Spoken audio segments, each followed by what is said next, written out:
This podcast is sponsored by Active Skin Repair, a skin health company helping people heal with natural, non-toxic, medical-grade ingredients. Active Skin Repair is something that is a staple now in our family health cabinet. My son is into mountain biking now. He's into ninja courses, and so he's getting a lot of scrapes and like burns when he like slides down the spider wall. So anytime that happens, I just go to the cabinet, we take out the Active Skin Repair, spray it on, and he's feeling pretty good. That's because Active Skin Repair uses a molecule called hypochlorous acid. When applied to the skin, the molecule works by mimicking the natural immune response to cleanse, soothe irritation, reduce inflammation, and support healing. It's pretty cool. So visit www.activeskinrepair.com to learn more about Active Skin Repair and to get 20% off your order, use code NOGUILT. That's activeskinrepair.com, and to get 20% off your order, use code NOGUILT. Married to such a responsible man that thinks about others. I'm going to show him this video and he's going to tell me the same thing back. And he goes, Mom could just not pick up the cup. I was so mad. I threw my phone down and I looked at him. You were married to me and I am telling you that is the wrong answer. Welcome to the No Guilt Mom podcast. I'm your host, JoAnn Crone, joined here by the lovely Brie Tucker. Why? Hello, everybody. How are you? Gosh, where did you get this? Brie is holding up like a little holographic hello sign. Yes, it is. I was trying to get it to be seen, but my room is too bright and it's hard to see on the screen. But at the Dollar Tree. At the Dollar Tree. I'm not surprised. That's my life. I find the cutest little things.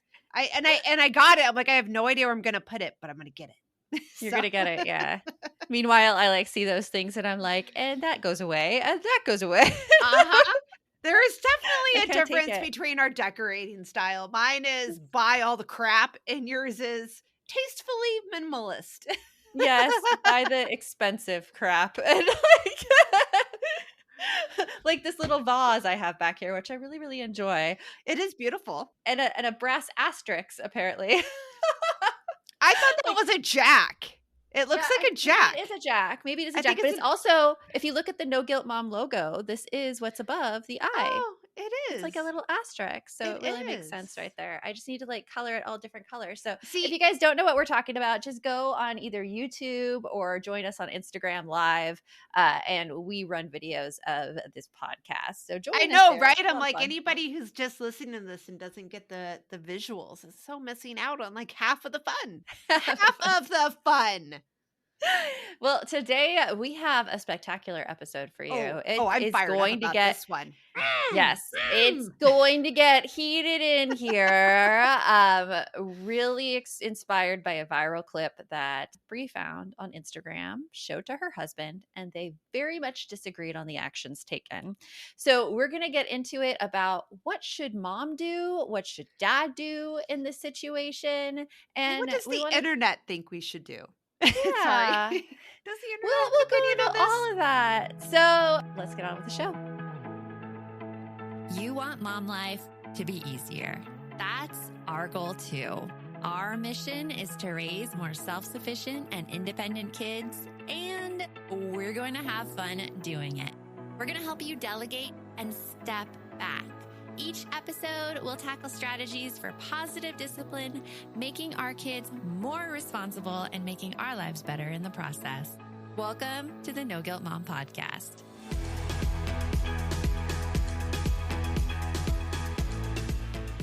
Okay, Brie, give us the rundown. Tell us about this video that you found. Okay, so my husband and I, our love language is Instagrams and TikTok reels. And one night we're both doing our little TikTok thing, and I see this TikTok or Instagram, I don't remember which. Either way, video of this mom. She's finishing what looks like a marathon race. Mm-hmm. And you can tell that the dad has the camera, and you can hear what sounds like kids under the age of 5 with him. And I think the dad says something like, "Look, here comes mommy." And one of the kids goes, "Oh, my cup's down there. Mommy can pick up my cup." And then as mommy runs up, you hear the kids say something like, Mommy, get my cup. And mom looks at them for a minute. You could tell has this face of I am frustrated, and is like, hold on, let me stop what I'm doing and take care of everybody else first, because that's what moms do. And she picks up this cup that had gone over the bystander fencing.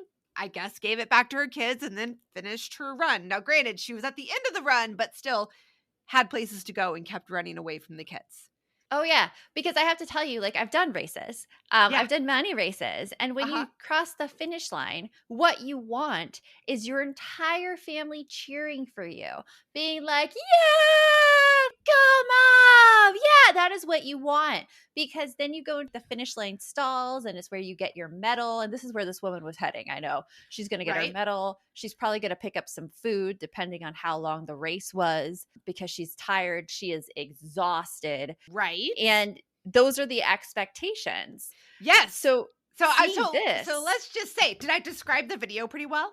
Yes, you did. Okay. Yes, you did. So now I have to jump into what happened next. Now, if you listen to the podcast, you know I love my husband very much. And we are on the same page, dare I say, the same paragraph almost all the time. But I saw this video and my immediate annoyance was, why in the hell did the dad not stop the kid from yelling at mom? And I just thought to myself, wow, that is so irresponsible. I'm married to such a responsible man that thinks about others. I'm going to show him this video and he's going to tell me the same thing back. So I show him the video and he looks at it and then he looks at me and goes, yeah. And I go, whoa.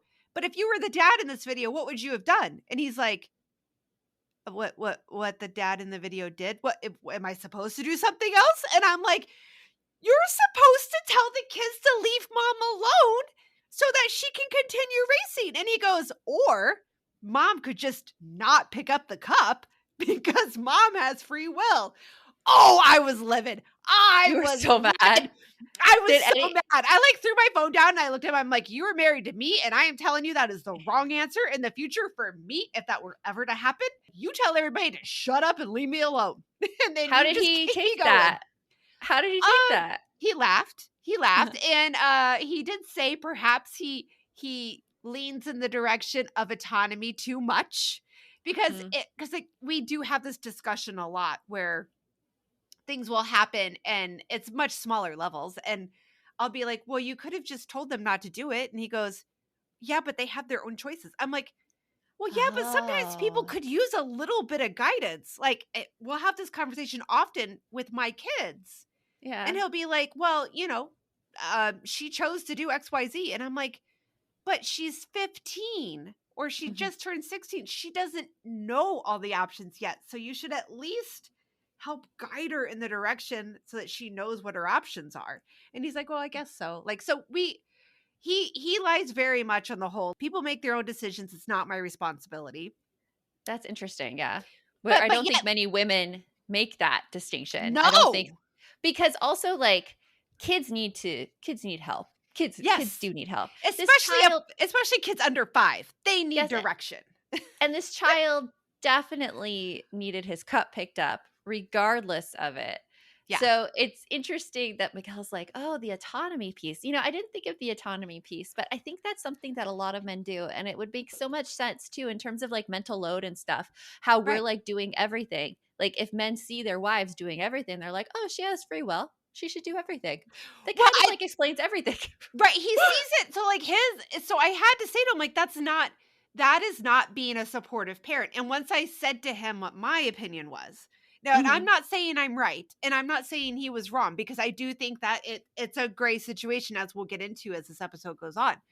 But he did do what you just did. He was like, oh, I never would have thought about it that way. And I'm like, yeah, like the 4-year-old doesn't know that you don't just like yell at people to do stuff. Like they've never been to a race before. They don't know that you don't do this.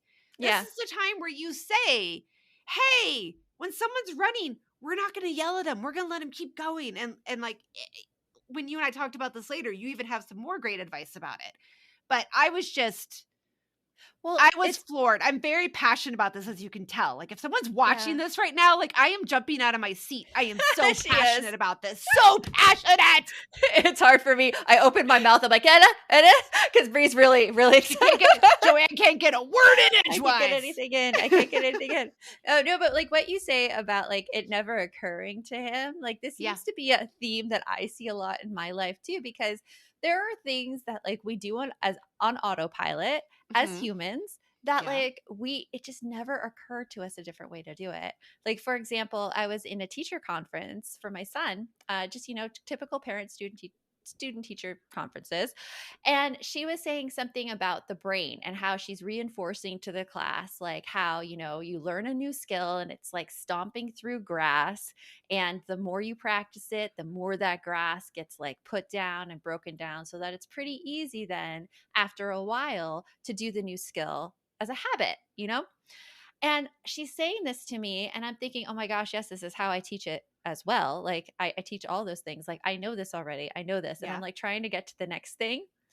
And I talk about this with my husband afterwards and saying, and he's like, well, I'm like, I didn't know what to say in that situation. And he's like, well, what did you want to say? I'm like something bitchy. Like, I know this already. And that's why I kept my mouth shut. And he's like, or you could have been like, you're absolutely right. I teach it that way too.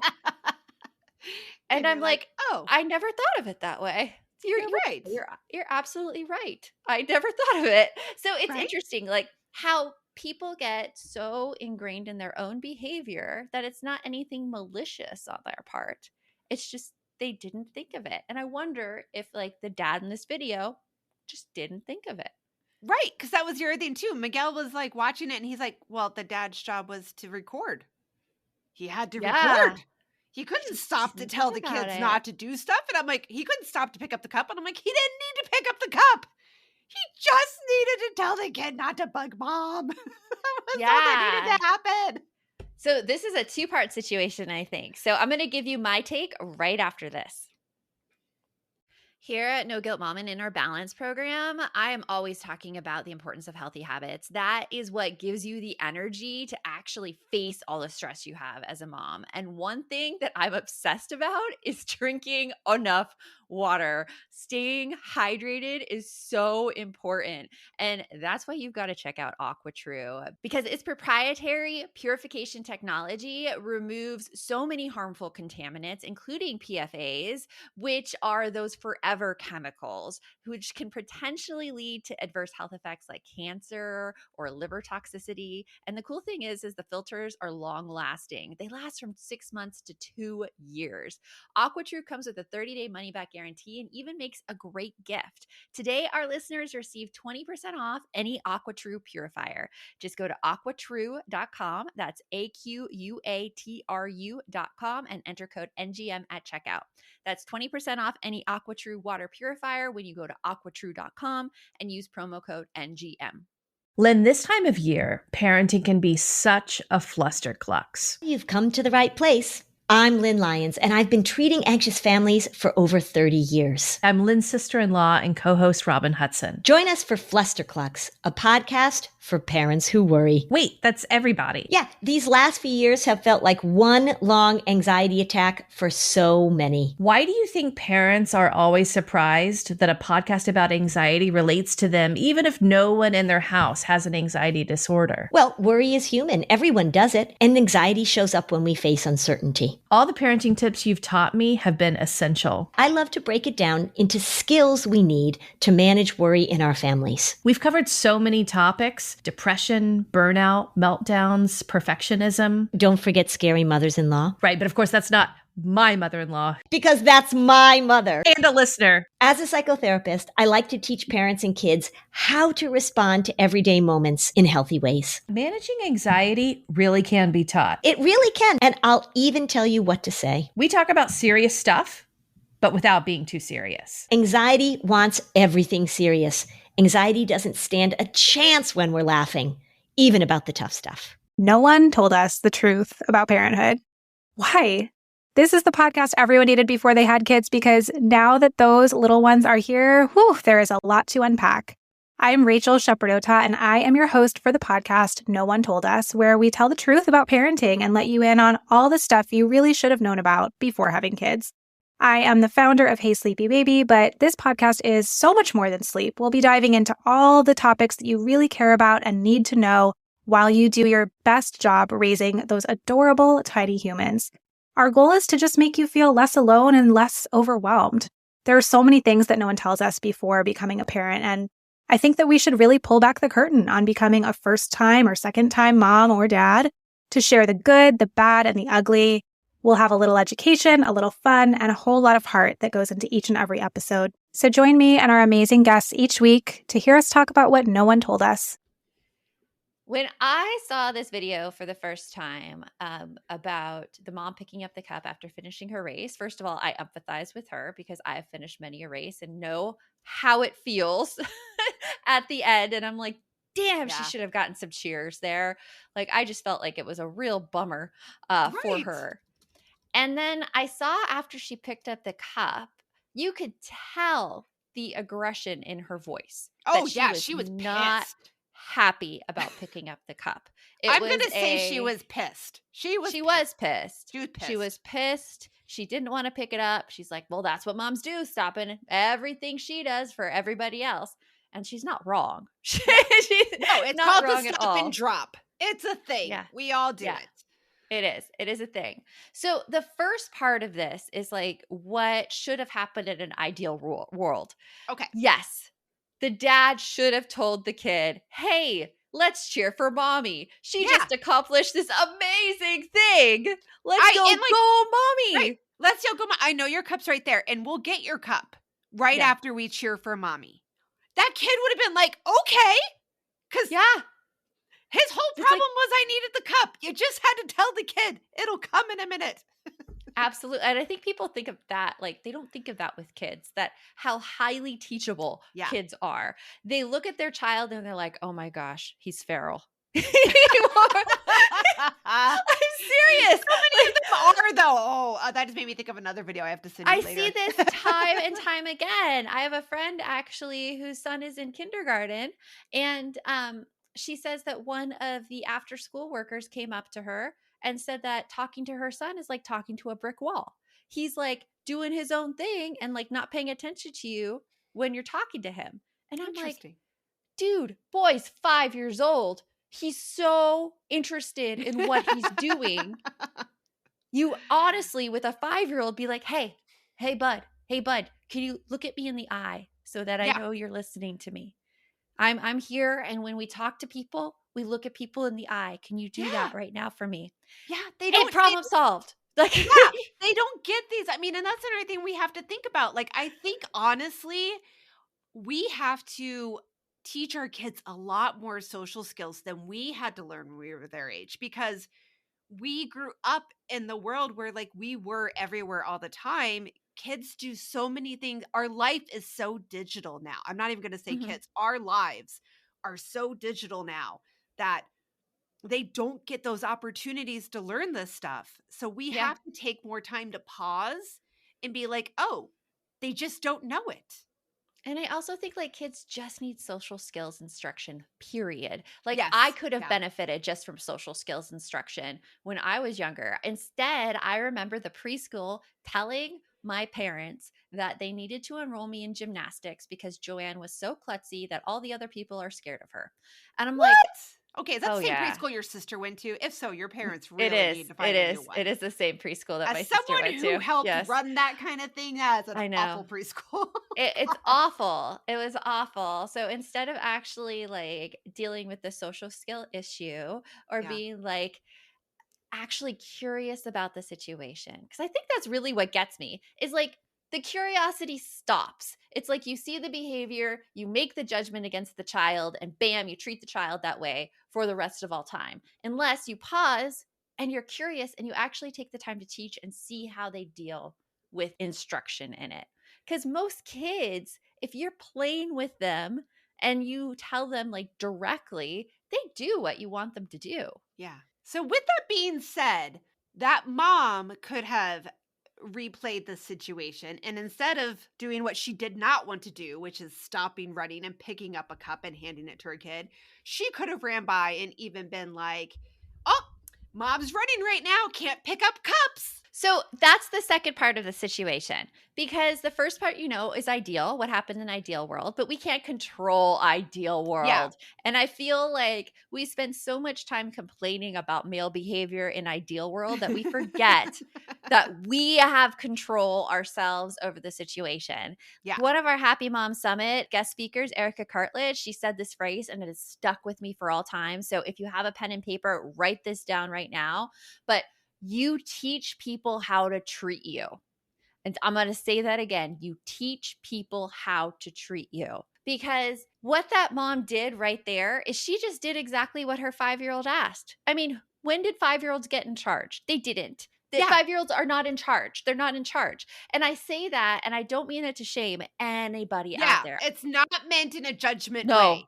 I want to say that to reaffirm. 5-year-olds are like the terrorists that you don't negotiate with. There's no negotiating with terrorists. I mean, that's something like I keep in my mind all the time with kids. I'm like, don't negotiate with terrorists. Don't negotiate with terrorists. Like when I'm in these parenting situations, because first it makes me laugh. It is hard. Yeah, you do need to, sometimes you need to have that perspective given to you because pissed off.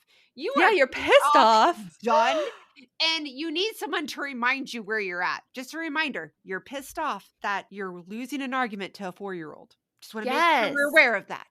But don't negotiate with terrorists. They're not in the same logical space you are. They are totally like monkey brains. They're like chimpanzees in the zoo. That's what they are. Throwing in the corner, throwing their poo. That's what they are. That's what they are. But if you think of your 5-year-old in that respect, and then like bump them up just a little bit, I could teach him something. I could teach them something. That's about the level you come in at. Okay. And so with this situation, just going into it and knowing that you have control here over how that 5-year-old reacts. And I'm not saying like you have control before they react. You don't. But you can come in and correct the behavior. It's something in teaching you call a teachable moment. This child just did something that was totally against social norms, made you upset. You could come in and teach them how to do it. And like I would. Could you also teach your husband? I don't know. Just say it. Yes. Well, exactly. It's a teachable moment for him as well. Because moment for everybody. I would have come into that situation probably after running, but like, I mean, I have the experience as a teacher. I've heard these things. I know these strategies, and you are knowing these strategies too, because you listen to our No Guilt Mom podcast. I come in and be like, oh my gosh, I can't pick up the cup because I just finished a race. Can you cheer for me? Go, mommy, go. And I can guarantee you that kid would have been like, heck yeah, go, mommy, go. And if the kid was like, no, my cup, I would have been in my mind, okay, I'm going to go get my post-race massage now that they have those massage tables. Like, that's kind of sucks. But my husband, I think, would have also keyed in on that fact. If I said that, he would have been like, go. And some kids, that child could have been so fixated on that cup, he won't cheer. He won't cheer. Yeah, that's entirely possible. It's okay for that time. But I'm curious, though.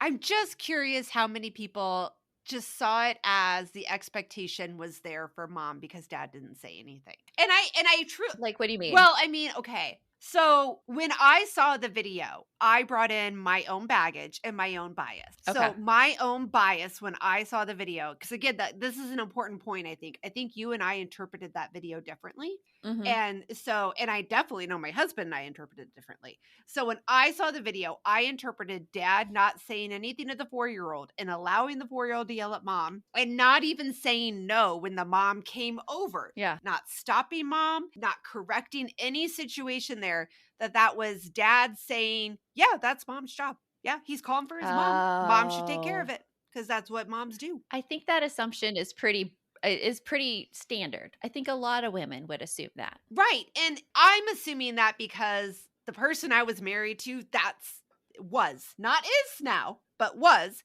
that mindset. And so I would have been pissed and annoyed and wanted to rub it in his face that I had to do it myself. But, I do think that had I been that mom running, and hopefully my teens aren't sitting there begging me to pick up a cup. But if I was in a scenario where my husband was with some kids and they asked me to pick up a cup, I don't think I would have assumed he was doing it to be lazy. I think I probably would have taken that moment to pause and teach. But that's because, again, my bias are different with my current husband in that scenario. It's true. When you saw the video, what did you assume? Like, were you assuming that the dad was saying, like, not my job, not my circus, not my monkeys? Or did you see it as something different? No, I was just thinking of it as, a teachable moment. You have to teach Yeah. people how to love you. Okay. And so if that was like her first race, nobody probably knew how to react in that scenario. I've had many circumstances in my life where I've had to teach people how to love me, even learning myself about how to love me. Okay, when you say it Because that I way, remember- it's so soft and fuzzy. And that's like Yeah, such but, a better way to look at it than my hate. No, my but rage. you Than trust my me, I rage. want to buy a voodoo doll every day for your ex, but I say, like, every time we mention him on the podcast, like something else, like the Sabrina Carpenter video Taste. Have you seen that yet? No, you guys told me that this Oh, you should. Yes, you need to watch that. There's a scene with some voodoo dolls in there. Anyways, there's been a lot of circumstances in my life where I've had to teach my husband like what I like and what I don't like. I remember one that caused a lot of conflict for us, actually. It was my birthday or it was Mother's Day or something. And he completely forgot, but he stopped for a card on the way home.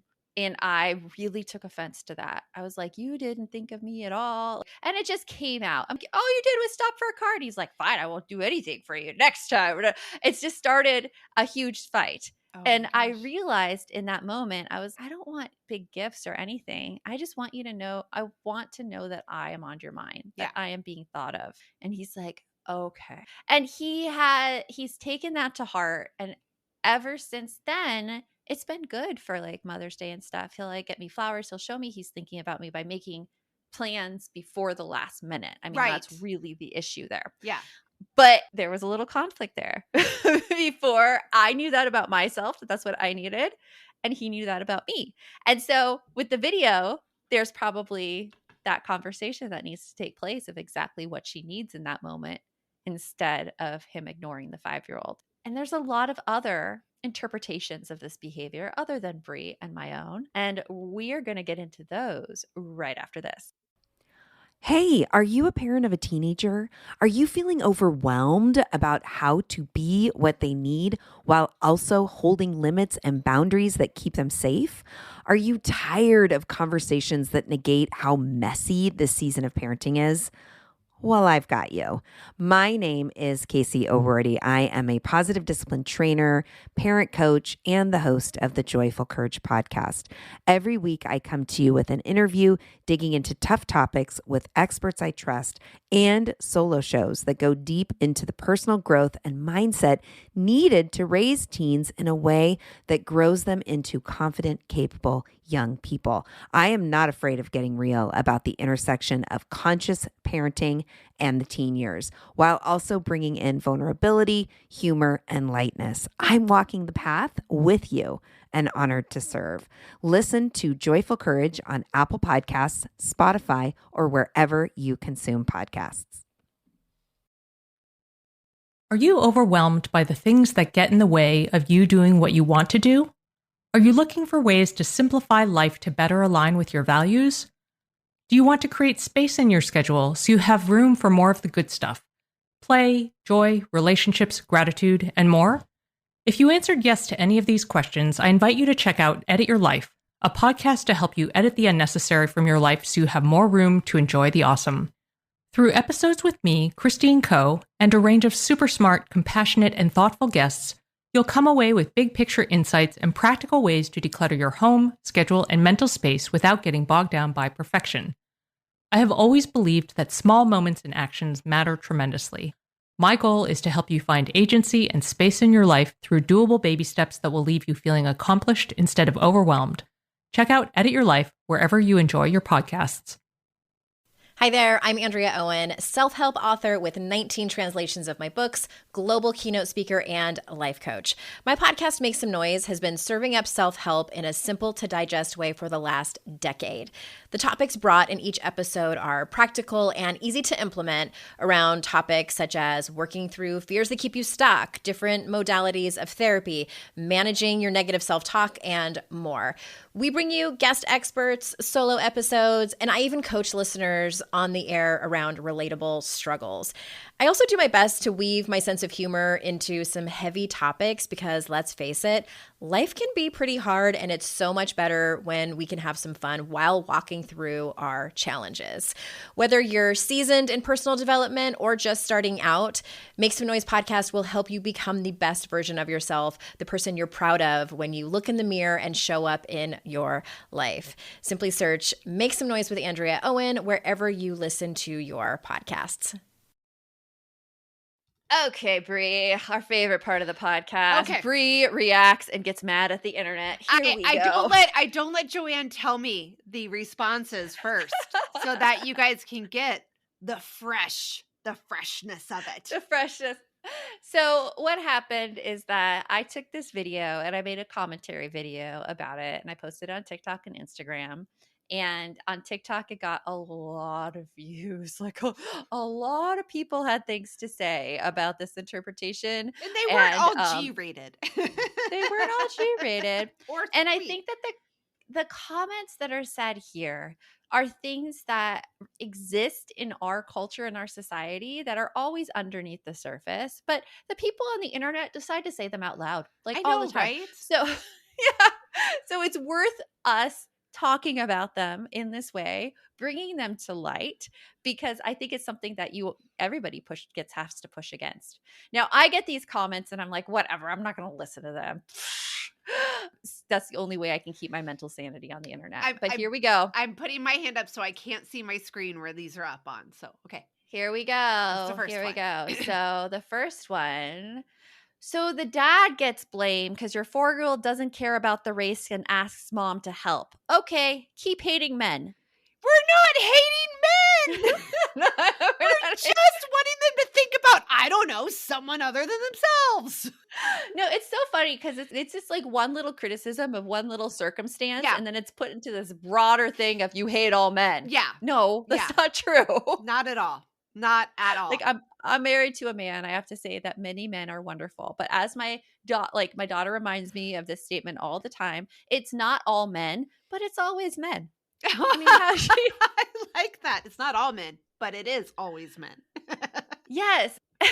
It's this like, we have to talk about the patriarchy and just how these expectations are in place. And a lot of men, when this behavior is criticized, will come and like defend it to the death and say we are she-woman male haters and everything. And it's just not true. Wait, can I also just say when women say something negative about men, we are the B word, we are the C word, we are like so many terrible things. And yeah, we're all out to hate men. Mm-hmm.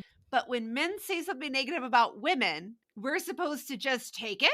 Because if we respond negatively, then we're back to being the B word or the C word and all of that. And it's like, if you expect us to take criticism, then you need to take it too. It's a no-win situation right now. Okay, so that was one. There's quite a few I saw on this page.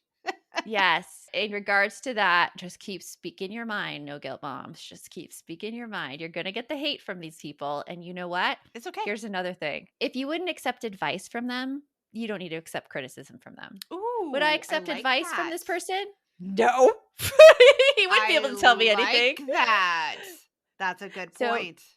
Keep that in mind. Okay, here's one that's a little fun. It's from a woman. Stay single, ladies. Yes.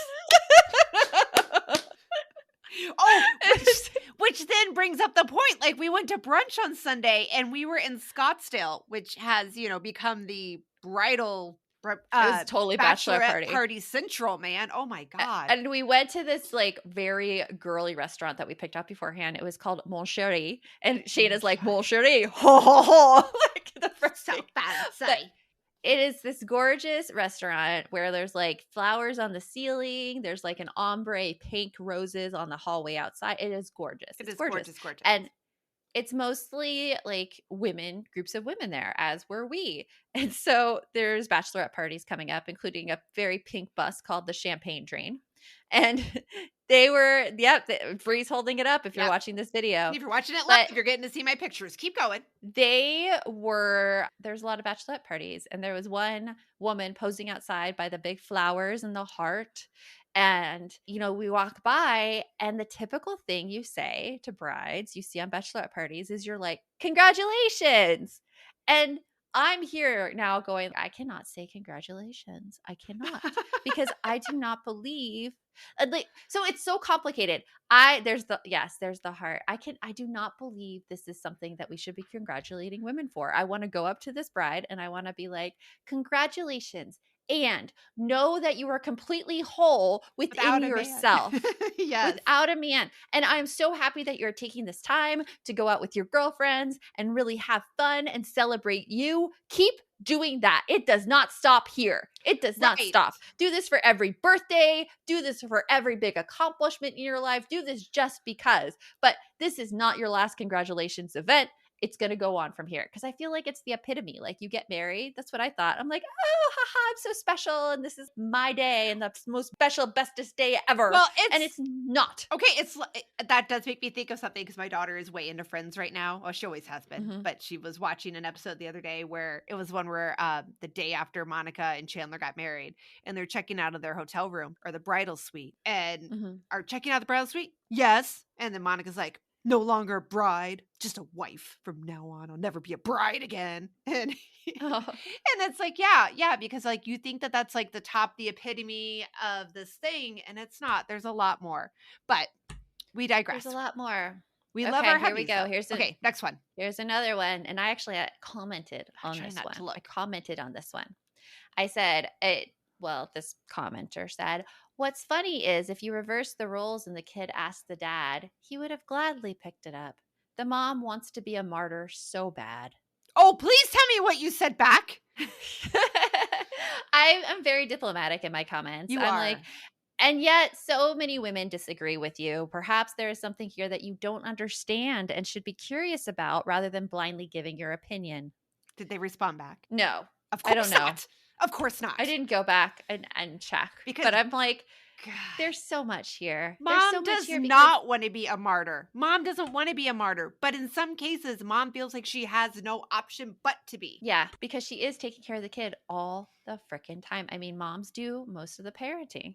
There's been several. I mean, even now with women actually fulfilling more roles outside the home and making more money than men, the women in relationships who make more money than men still have more household duties than their husband and still fulfill more parenting roles than their husband on average. And I think that I want to be crystal clear on this. Yes, a lot of cases, mom is pushed into a role where she is a martyr. But again, we're not sitting here just if you have ever listened to No Guilt Mom, or if this is your first episode, like, please know, we are not here to complain about it. We are here to just point it out, and just this episode should solidify. You should have that conversation with your partner. Yeah. You should have this conversation with your kids, because you don't have to be the martyr. You don't have to do the stop and drop. You don't have to live that life where like you are second to everybody else in your family. Absolutely. You don't. And you know what? Your family likes to know. They actually do like to know, like you said earlier, how to love you. They do. They do. They want to make you happy. I mean, you have probably seen instances of your kids where they know you're sad and upset, and they will go around following you around being like, Mom, what's wrong? Mom, what's wrong? Yeah. And you're like, I just want to be left alone. They want to make you happy. And when we have those conversations with them, then they don't have to guess. They don't have to be like, okay, well, maybe I could do this or maybe I can do that.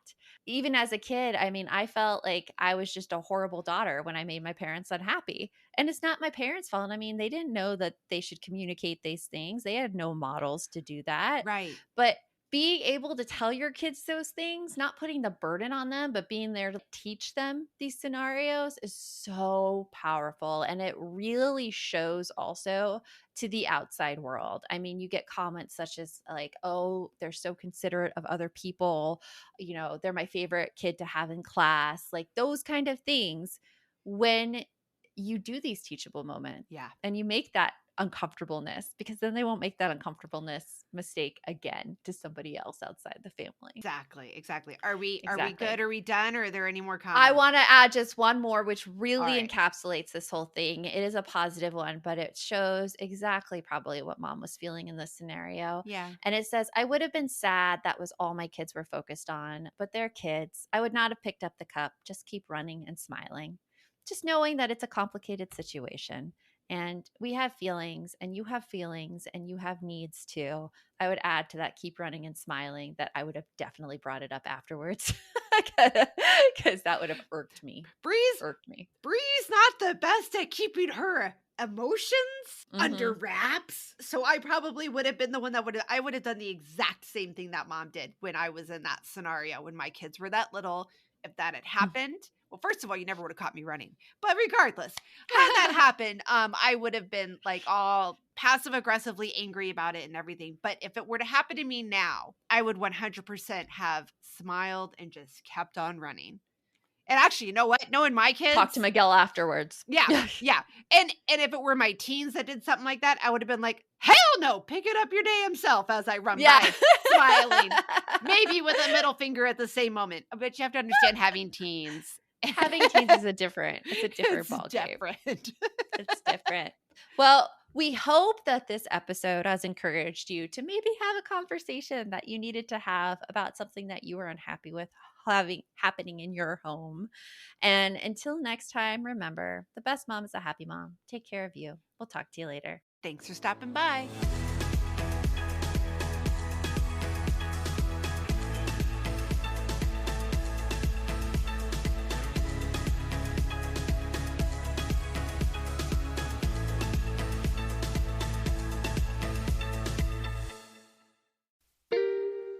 Are you a parent in need of a laugh and a little escape? Look no further. Parenting is a Joke is the podcast you've been waiting for. Hey, I'm Ophira Eisenberg. I'm a stand-up comic and parent. And each week I chat with one of my top comedian pals who, just like you, are juggling careers, busy lives and schedules, and raising a family. You can expect candid stories, hilarious mishaps that happen on stage and at home, and just a lot of laughs. There's no expert advice here. Well, actually, sometimes a good idea does sneak its way in, but mostly just pure, relatable fun to remind you that we're all in this parenting adventure together. New episodes of Parenting is a Joke drop every Tuesday, so tune in, get ready to laugh, unwind, and maybe even feel a little bit better about your own parenting. Because sometimes that's exactly what your therapist, pediatrician, and bartender ordered. Subscribe now on your favorite podcast platform.